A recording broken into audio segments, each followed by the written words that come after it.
25-game suspension for Ja Morant, another transgression off the court.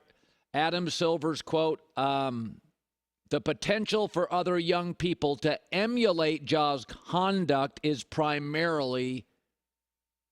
particularly concerning. Let me say that again. The potential for other young people to emulate his conduct. That's what worried the NBA. Now, it sends a message, obviously, to Ja. Grow up. Now. You're the face of a franchise. Big boy jobs have, standards and repercussions for bad actions. You're a corporation. You're a franchise. Ditch some of your loser friends. They don't have your best interests at heart. That's the obvious stuff. And I often see young fans, not older fans, but young fans say stuff like, it doesn't matter. Come on, man. It's no big deal to you. You're not a star, a face of a franchise, or have a job that has really high standards. The first sign you have a good job in life, it has standards. A principal can't be getting DUIs. A school teacher can't be on OnlyFans. A senior vice president of marketing can't show up routinely late for big meetings. The second sign you have a really good job is that people look up to you, often young people, like a school teacher or an NBA star. Yes, they look up to you, copy you, emulate you, and you have influence on people. Yes, you have influence. An NBA star, a school teacher, a principal. Those people have influence, often on younger people. Younger people are followers. They join clubs and frats and sororities. As you get older, you ditch all that crap. You don't care. But young people do care, and they follow, and they join. And Adam Silver's wording here, particularly concerning Ja's conduct on other people to emulate him, waving a gun around in a society that's got too many guns and gun violence everywhere. Danny Green yesterday said, don't blame Nike, don't blame the Grizzlies, don't blame anybody but Ja. I put a little bit of blame on the people around them, but at some point, I have to look at them, and they have to look at themselves in the mirror and say, this is on me. I gave a little bit of blame to the people around them, their surrounding groups, their foundations. But for me, if you're over, 22 years old, I feel like you've been through, I wouldn't say enough, but it's really upon them to take it and to actually learn from it and try to be better. Listen, we've all got to grow up at some point. Some people, it takes a long time. That's okay. We all have different routes. Some people have chaos at home. Takes them a while to figure it out. They didn't have great role models. It was just sort of a freewheeling house you lived in. Some people, big, strong families, there for support, hold you accountable. A lot of it's parenting. Some people it takes longer. Ja Morant's not there yet. Hopefully this gets him there. But again, good jobs generally have an impact on not only you, but others.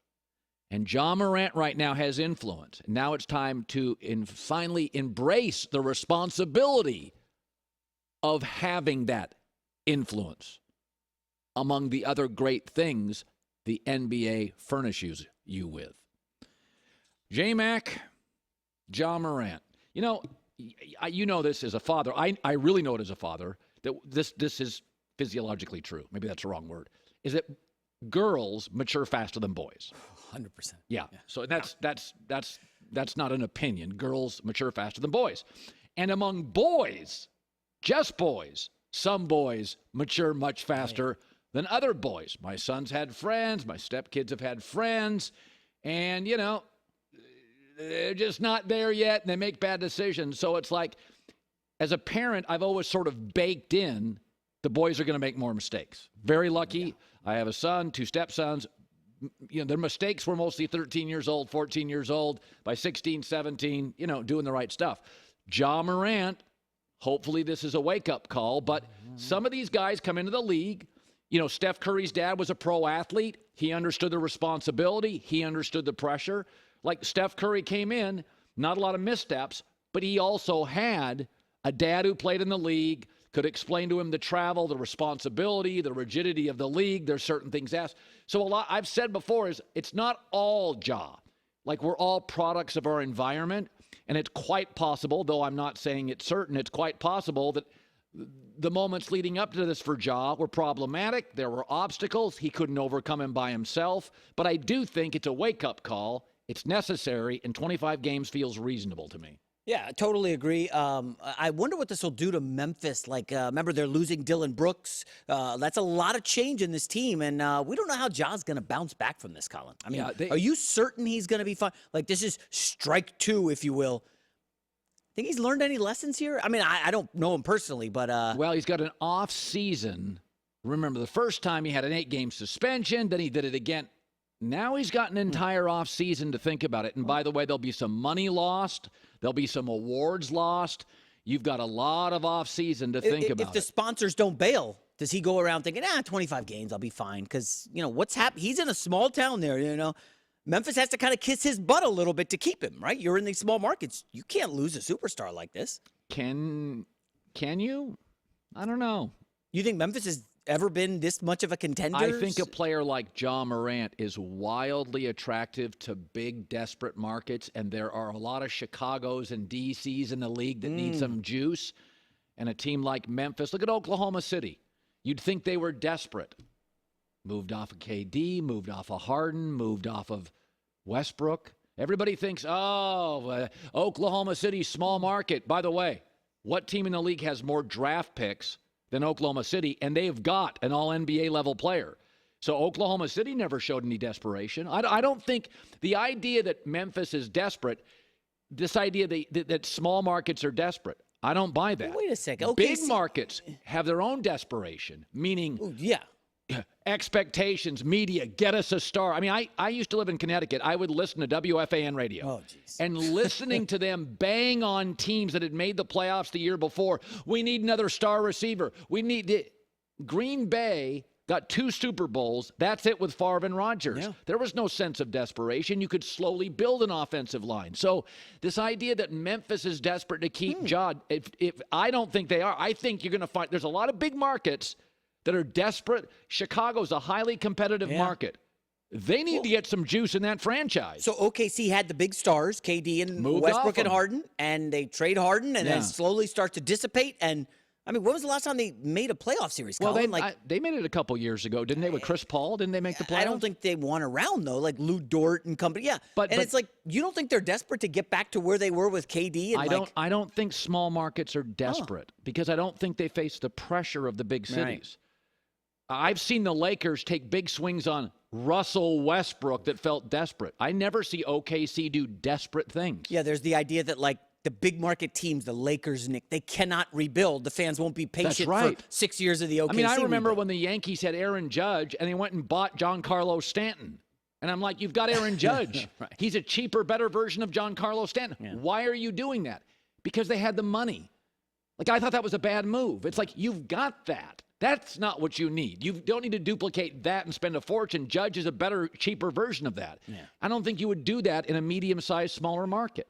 I mean, I think if you go look at how Denver is built, it's like they could have caved on Jamal Murray. If you're in New York, let's get rid of Jamal Murray. He's all banged up. And it's like Denver's like, no, we're going to stick with Jamal Murray. They go get Aaron Gordon. Aaron Gordon's doing nothing in Memphis or in Orlando. He's doing a big nothing, but he's a bust.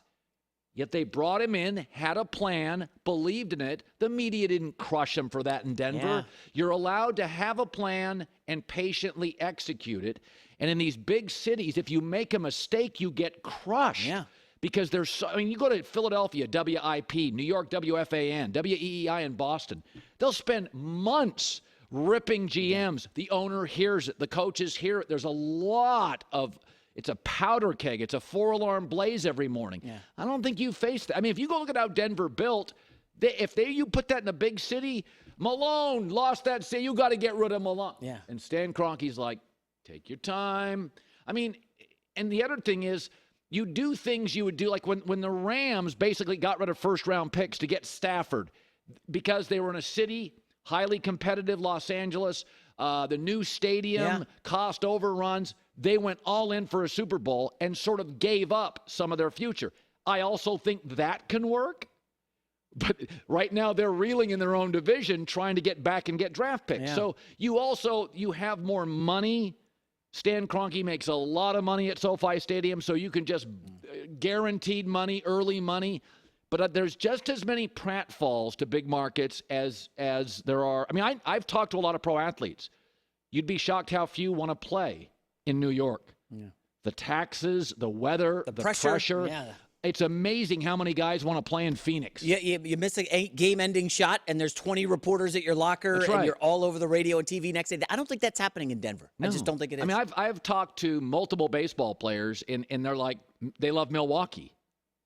I can go hide, make money. I can buy for my wife a house by a lake. Like, it's this idea that living in the big city is the be-all, end-all for pro athletes. But remember, most pro athletes grow up in the burbs. They don't grow up in New York City or L.A. They grow up in the burbs. They grow up in small towns. Yeah. They were on great, prodigious Texas high school football teams in Odessa. They didn't grow up in downtown Houston or Dallas.